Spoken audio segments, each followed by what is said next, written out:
الحمد لأهله والصلاة على أهلها أما بعد. قال النبي صلى الله عليه وسلم: من حسن إسلام المرء تركه ما لا يعنيه.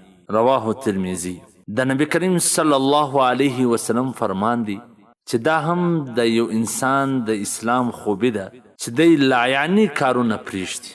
لایعنی کارونه هغه چې هیڅ ګټه نه لري، نه د دنیا ګټه وي نه د آخرت ګټه وي، هسې پکې لګیا وي. نو عزتمنو نن که موږ تاسې وګورو پر میډیا باندې یا هسې خلک د اکثرو خلکو مشغله لایعنې جوړه سوي، په غیر ناکه کارونو کې لګیا وي چې نه په هغه کې د دنیا ګټه سته نه د آخرت ګټه سته. چې پر میډیا باندې وګورئ چې کم ضروري پیغام وي د هغه اورېدونکي به کم وي، کم چې لایعنې پالتو چې هېڅ ګټه نه وي هغه به په لکونو وي. نو د دې څه دا معلومیږي چې د دغه حدیث عمل کوونکي ډېر کم دي عزتمنو. نو په نن سبا وخت کې د فضول خبرو سه، د ګپو سه، مسخرو سه، د لایعنی کارونو سه چې نه کار په هغه څه کار د داسې کارونو سه که چا ځان وساتي نو د اسلام د عظیم خوبي د لاسه کله او خپل ځان د هر رنګه آفت د مشقت سه وژغوري.